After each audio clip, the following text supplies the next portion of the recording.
Right right sir ఎవరు నాకు తెలియదు. సార్ మాట్లాడిన మాటలు వారు ఖచ్చితంగా ఆయన డాక్టర్ కావచ్చు, ఎవరైనా కావచ్చు, వారి హోదా ఏదైనా సరే ఆయన మాటలను ఖచ్చితంగా వాపస్ తీసుకోవాలి. ఎందుకంటే రాజకీయాల్లో ఉన్న వాళ్ళకు చదువు రాదేం రాదంటే ఆయన ఒక్కడే చదువుకుంటా భూమి మీద తప్పు అట్లా మాట్లాడుతున్నాను. What ever it is, what ever it is. ఎందుకు అంటే నేను MA political science, Uttam Kumar Reddy గారు ఇండియన్ ఆర్మీలో పనిచేశారు. ఏం చదువుకోకుండా వారు ఇండియన్ ఆర్మీలో పనిచేశారు.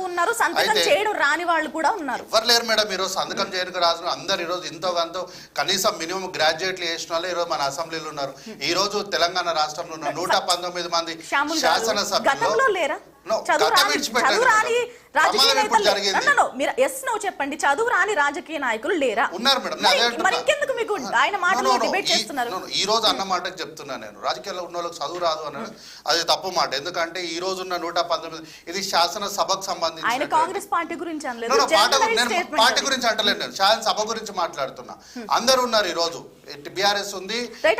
ఆయన మాటలు వదిలేయండి, ఆయన చెప్పిన ఎసెన్స్ తీసుకోండి. ఆయన ఏమంటున్నారంటే రాజకీయ నాయకులకి తెలియదు అసలు లోపలికి ఎలాంటి ఏజ్ పర్సన్స్ పంపిస్తున్నారా, వాళ్ళ హెల్త్ ఎలా ఉంటుంది, ఇవన్నీ చెక్ ఎవరైనా సరే టర్నల్ లోపలికి పంపించేటప్పుడు వారికి వెళ్ళేటప్పుడే ఎవరైనా సరే, అంటే ఇది రాజకీయాలకు ఏం సంబంధం లేదు మేడం. ఎవరైనా సరే ఒక దగ్గరికి, అంటే ఈవెన్ యుద్ధంలోకి వెళ్ళే వాళ్ళకు కూడా, వాళ్ళకు యుద్ధంలో కానీ రెజ్లింగ్ లో కానీ మ్యాచ్ లో కానీ వెళ్ళే వాళ్ళకు ప్రతి ఒక్కరు ఎన్కౌంటర్ ధైర్యం చెప్పే పంపిస్తారు. బేసిక్ సెక్యూరిటీ ఉంటుంది, ఆఫీసెస్ లోనే బేసిక్ సెక్యూరిటీ ఉంటుంది. మరి సొరంగంలోకి వెళ్లే వాళ్ళకి బేసిక్ సెక్యూరిటీ ఏంటంటే ఏదైనా ఆల్టర్నేటివ్ ఉండాలి అని ప్రేమ్ గాంధీ గారు కూడా ఇందాక అన్నారు. అలాంటిది లేదు కదా అక్కడ. నేను ఏమంటా మేడం, అదే అంటున్నా. ఎందుకు అంటే ఆ సొరంగంలో కానీ ఎక్కడైనా సరే ఒక ప్రమాదంకి సంబంధించి ఉంది అని తెలిసి మనం పంపించేటప్పుడు బేసికల్ గా మనం ఎవరికైనా ధైర్యం చెప్పే పంపిస్తాం. జాగ్రత్తగా వెళ్ళు, మంచిగా చూసుకొని వెళ్ళండి అని వారికి ధైర్యం చెప్పే పంపిస్తాం. పైన మేము అందరం ఉన్నాం, మిమ్మల్ని చూసుకుంటామని చెప్పే పంపిస్తాం. అంత బ్లైండ్ గా మీరు పోయి సావండి అని ఏం చెప్పం ఎవరిని కూడా. కాబట్టి నేనేమంటాను, సరే వారి వ్యాఖ్యల్ని నేనైతే తప్పు పడుతున్నా, బట్ దానిపైన డిబేట్ చేయను. అయితే ముఖ్యంగా 2014లో అప్పటి ముఖ్యమంత్రి అయిన గౌరవ కల్వకుంట్ల చంద్రశేఖరరావు గారు, నేను ఈడ కుర్చేసుకొని కూర్చొని ఈ పని చేపిస్తాను, దీనికి సై నేను అన్నటువంటి అల్పెరగని బాటసారి 2016లో ఎందుకు నై అన్నారో నాకు అర్థం కాలేదు మేడం. ఒకవేళ ఈ పనిని కనుక వారు అట్లానే వారు ముందుకు తీసుకెళ్ళి ఉంటే బహుశా ఈరోజు మనకు ఇట్లాంటి చర్చ పెట్టుకునే అవసరం వచ్చి ఉండేది కాదేమో అని నేను వ్యక్తిగతంగా పార్టీ పరంగా కూడా అంటాను. ఎందుకంటే వారు ముందుకు తీసుకెళ్ళింటే అయిపోయేది. ఎన్నో నదులకు నడక నేర్పించి నిరంతర శ్రామికుడిగా గుర్తింపు తెచ్చుకున్న ఆయన ఈ 9 ఆయనకు తెలిసి వచ్చాయి కాబట్టి ఆ ప్రాజెక్ట్ ని లైట్ తీసుకున్నారు. నో మేడం, ఇందులో లోటుపాట్లు ఏం లేదు మేడం. ఆ క్రెడిట్ నాకు రాదు. ఈ ప్రాజెక్ట్ పూర్తయితే అట్లా అన్నప్పుడు ఫర్ మెట్రో కూడా కంప్లీట్ చేసేది లేకుండే. మెట్రో ఈ రోజు మన Hyderabad metro Congress party clear గా, ఇంకా ఇదన్నా సరే ఇంతో కొంత ఎన్టీ రామారావు గారికి భాగం ఉంది, అంటే తెలుగుదేశం పార్టీకి ఇంతో కొంత భాగస్వామ్యం ఉంది. కానీ metro is clearly given birth by Congress party. మరి మెట్రోని కంప్లీట్ చేసేది లేకుండే. ఇక్కడ పాయింట్ ఏంటంటే క్రెడిట్ కాదు మేడం, ఎక్కడైనా సరే క్రెడిట్లు తీసుకోవడంలో బీఆర్ఎస్ పార్టీ వారికి పిహెచ్డి చేసేది. ఓన్లీ ఇందులో ఏంది అంటే మనకి ఎక్కువ ఆమ్దాని లేదు, ఓన్లీ 9 కిలోమీటర్లు పని చేస్తే ప్రాజెక్ట్ క్లియర్ అయిపోతుంది, మనకి ఇందులో రూపాయి లాభం లేదు. ఇదే కాళేశ్వరం అయితే మనం ఎంతైనా విత్డ్రా చేసుకోవచ్చు, బట్ ఈ ఎస్ఎల్బిసిలో మాత్రము మనము విత్డ్రా చేయడానికి అవకాశాలు లేవు. ఎందుకంటే ఆల్మోస్ట్ వర్క్ కంప్లీట్ అయిపోయిందన్న ఉద్దేశం వారు పని పక్కన పెట్టారు. ఎందుకంటే వీరు కంప్లీట్ చేసిన ప్రాజెక్ట్ ఎట్లుంటాయి తెలుసా మేడం?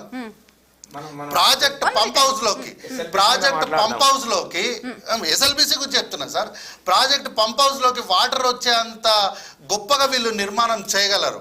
కానీ పూర్తి స్థాయిలో 43 కిలోమీటర్ల భాగంగా కేవలం 9 కిలోమీటర్లు మిగిలిపోతే ఆ మిగిలిపోయినటువంటి పనిని పూర్తి చేయలేనటువంటి అంత గొప్ప మేధావి వీళ్ళు.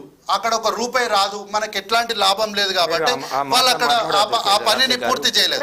అయితే ఈరోజు మంత్రిగా ఈరోజు కోమటిరెడ్డి వెంకటరెడ్డి గారు ఏదో ఇక్కడ లేరు, అక్కడ ఉన్నారు, ఆయన ఎంజాయ్ చేస్తున్నాడు అని మొన్న ఏదో మీడియా మిత్రులు అడిగితే ఆయన ముందు మైక్ కాదు పైపు పెట్టాలని వ్యంగ్యంగా మాట్లాడు. మళ్ళీ మేము వ్యంగ్యంగా కౌంటర్ వేస్తేనే అట్లా మాట్లాడొద్దు, గౌరవం మీరు ప్రభుత్వంలో ఉన్నారు, వారి శాసనసభ్యులు మాజీ మంత్రులని సుత్తులు చెప్తారు. మళ్ళీ మేడం ఈ ప్రమాదం జరుగుతుందని ఎవరు ఊహించలేదు, జరుగుతుందని ఎవరికి తెలియదు. ఈ ప్రమాదానికి ఈ శాఖకు అంటే ఇక్కడ జరుగుతున్న దీనికి అసలు ఎక్కడ కూడా కనీసం ఇట్లాంటి ఊహాగానాలు లేనప్పుడే వారు బయటికి వెళ్ళినారు. మీరు అన్నారు కదా ఇందాక, యుద్ధంలోకి వెళ్తుంటే మనం జాగ్రత్తలు చెప్తాం, జాగ్రత్తలు చూపిస్తామని. మరి ఇక్కడేవి జాగ్రత్తలు? మేడం ఇది ఇరిగేషన్ కి సంబంధించింది. ఇరిగేషన్ మంత్రి గారు ఉన్నారు, రివ్యూ జరిగింది, అధికారులు ఉన్నారు, ఆ ప్రాజెక్ట్ ఉన్నటువంటి కంపెనీ ఉంది, వీళ్ళందరూ రివ్యూ తీసుకున్నారు.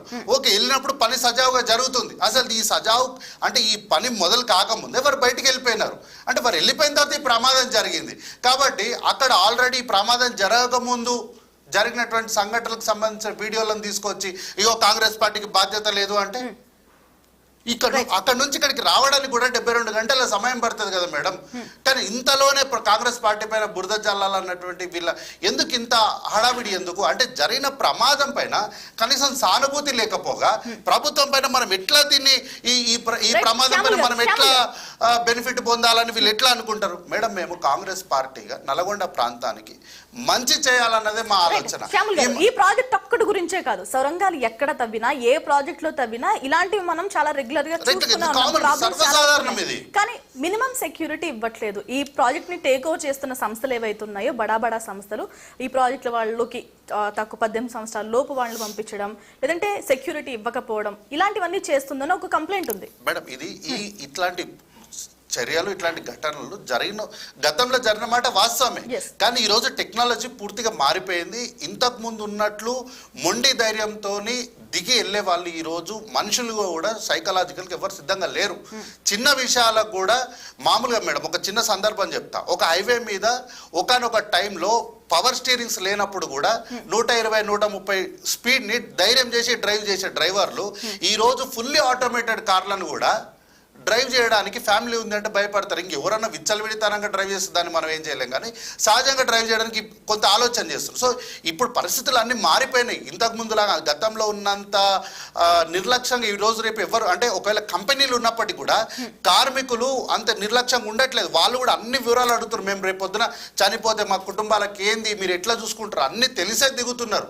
కాబట్టి దీన్ని నేను నిర్లక్ష్యంగా సమాధానం చెప్పే ప్రయత్నం చేయకుండా చాలా బాధ్యతతో మాట్లాడుతున్నాను. నేను ఈ సంఘటన జరిగింది నల్గొండ ప్రాంతానికి మంచి చేయాలన్నటువంటి ఉద్దేశంతోనే వీళ్ళు హడావిడిగా చేశారు. మేము హడావిడిగా చేయలేదు మేడం. దీనిపైన వీళ్ళకి తెలిసింది 13 రోజుల గురించే, కానీ దీనిపైన దాదాపు 8-9 నెలల నుంచి దీనిపైన వర్కౌట్ చేస్తున్నాము. దీనికి ఆల్టర్నేట్గా మూసీ నదిని కూడా మేము తీసుకున్నాము. మూసీ నది ద్వారా కూడా నల్గొండ ప్రాంతానికి మంచినీటిని ఎట్లా అందించాలన్నటువంటి ఒక కసరత్తు చేసినాము. సో దీనిపైన దాదాపు 8-9 నెలల నుంచి దీనిపైన వర్కౌట్ చేసుకుంటూ 9 నెలల నుంచి అంటే అధికారంలోకి రాక ముందు నుంచి మేము అధికారంలోకి వచ్చి 15 నెలలు అయింది కదా మేడం. 8 మంత్స్ అంటే మంత్స్ ఈ ప్రభుత్వము దీనిపైన కసరత్తు చేస్తూ గత 13 రోజుల నుంచి అధికారికంగా రివ్యూలు తీసుకొని వర్క్ స్టార్ట్ చేసింది. ఓకే, ఒక ధైర్యం చేసింది, చలో విల్ మేక్ ఎ మూవ్. 13 రోజులు మనం దీనిపైన రివ్యూ చేసినాము. ఒక